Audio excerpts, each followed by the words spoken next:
This story opens with a boy named Rudius. He starts his day by praying and Julie and Zenobia greet him first and they are shocked to see Rudius's weird behavior. Linnea and Priscilla also met him, and he looked at their sizzling bodies. The girls got shy and whispered about his changed behavior. Cliff also asked about his changed behavior and why. Rudius told them that he was sick with a particular disease but now he was fine, and everyone was happy and pleased. He thought that it's been a year since he was ill, but Sylphiette helped him in his treatment and now he was fine. The girls were worried about their Grace and Rudius went to Shizuka and asked about her desire for a man. She was shocked to hear such a thing all of a sudden and she said she had no experience in dating and stuff like that and he was disappointed. Now he was walking and thinking about Paul, and suddenly he saw his to-be wife Sylphiette. Now he was sitting with his friends and asked what was needed for a marriage. Cliff told him that a house is the first need for a man to get married and our man started thinking about it and said he'd visit the real estate tomorrow. He also informed everyone about his marriage and went to the real estate the next morning. He was looking at the samples and was thinking about his budget but wanted a huge one with a minimum price. Suddenly he saw a house and got a stop by. The next day, he was going to his house with Cliff and Zenobia. They saw the house and were shocked because it was huge, but it was cheap because it was haunted and spiritual. Zenobia broke the door of the house and went inside. Rudius was sure about the way and Cliff was a little worried,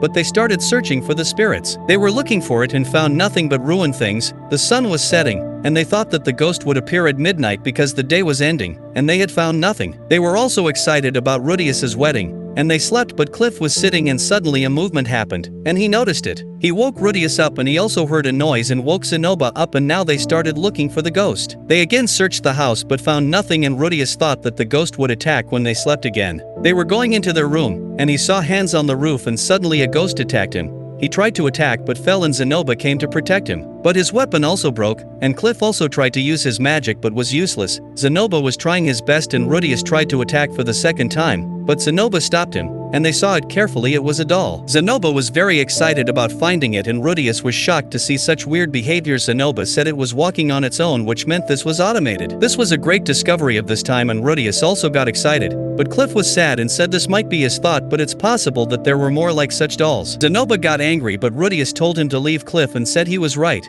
and they decided to find the place where the doll was hiding. They found an opening in the basement and Zenobia opened the door, and they went inside. Rudius and Cliff looked around and he found a book on which research about the doll was written. They came to know that it was the only doll there, so they didn't have to be worried. Whatever the problem was solved. Now they were heading back and Rudius was talking about proceeding with the research on the doll and Zenobia asked to continue it. He said he was just a piece of waste for him till now but he was interested in the doll, so he'd be very happy to continue research on it. After a long argument, Rudius agreed with that and now our man was walking his to-be wife, and they were talking about their marriage. Suddenly she was shocked to see the house he had painted and bought for her. He said he painted it the same as her hair color before. Her eyes were explaining her excitement, and they went inside. They started looking inside and she was very happy to see it. Now he showed her their room and the bed were huge because he said he wanted to eat her completely. They sat together and started talking. He asked her about the wedding, and she said it was unfair to him because she had some work left and she had to visit other cities, so it would be difficult for him to stay without her, and he thought about how she offered him her own body to cure his illness. She didn't say a word to him about her pain and met him normally the next day. He grabbed her hand and said he was all hers and she got happy. They kissed and slept together, and a new beginning started. Now they started deciding the persons they wanted to invite to their wedding, and it was not a big list, but our girl added some more to it. Our new couple was happy about these preparations and why not be? Now they went to purchase some things and she suggested him to buy a new coat for himself. They went to a shop and the keeper showed him some coats,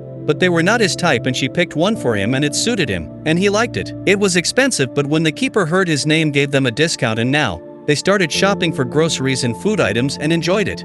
When they reached home, they took a bath, and he was thinking about his short pocket. She said she was also about to get her pay and he was ashamed. But she kissed him and said she was all his and our man got turned on and he took her to her room for eating. It was melting, but after some days it was time for the reception day. Everyone came, and our man thanked them for their coming. Now our couple was standing in front of everyone for a speech and Sylphiette cheered him up and started saying. He was about to thank everyone and suddenly their last guest Badigati came and said it was his habit to arrive at a special time so now he could continue. Rudius was trying to tell them to be with them in future and he was a little shy, but Badigati helped him, and he completed his speech. They gave it a toss and the party started. Everyone was enjoying it and the food, and now the guests started giving their best wishes to the couple. Ariel the princess congratulated them, and she was the boss of Sylphiette and said if she wanted so she could take a year off, but our girl saved this chance for their childbirth. Luke also met with them, and he shook hands with Rudius. Julie and Zenoba also thanked them, and Zenoba apologized because he had misunderstood Sylphiette with a boy, and the same misunderstanding was with our man Rudius. Linnea and Persina also congratulated them, and when Shizuka came, Sylphiette asked her what she meant when she said that she knew Rudius. Shizuka said it was just a misunderstanding and she left. Cliff prayed for them and said this was only the thing he could do for them, and when Elinolise came and congratulated them, she suddenly got sad. Sylphiette asked if she was her grandmother, and Elinolise was answerless. Rudius handled this matter carefully, and Elinolise said Sylphiette was innocent, and our man was understanding. Now they started seeing off everyone, and all the guests were very happy after the party.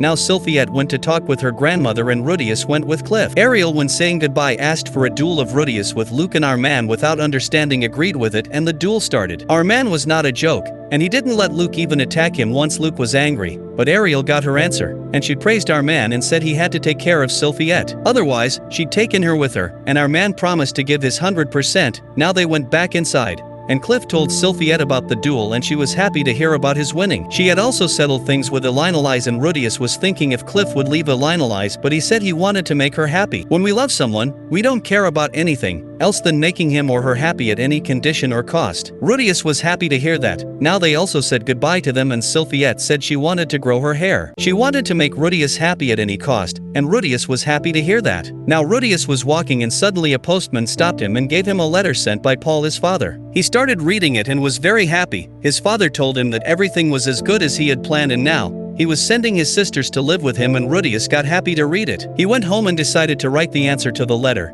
and he went to Sylphiette and told them about the letter and the coming of his sisters. She also got happy, and they had dinner together, and our man was very happy because he was enjoying his life to the fullest, and he asked Sylphiette to ask him anything. She asked him to teach her a magic, and he agreed with that, and she said she'd teach him the healing magic in return. After the dinner, he tried to use healing magic but failed, and now it was her turn to use his magic. When she was concentrating, he asked if their kids would have the same magical powers. She said she had strong elf blood, so she wasn't sure even they could have kids, and suggested him to have a mistress, but he denied it and said he loved her. Now Shizuka had made a magical circle for summoning anything from wherever she wanted, and according to her calculations, it was safe. She asked him to turn it on, and when Rudius was doing so it burst. She was disappointed and asked him to leave. He left with mixed thoughts, and while he was leaving, he suddenly heard her scream and came back. She was exhausted and was yelling. She was throwing everything, and she was unconscious. Everybody was looking at them, and Julie and Zenoba stopped them, and he told them about Shizuka's health, and in the clinic, he said he'd taken her to his house. Zenoba helped him in carrying her, and on the way,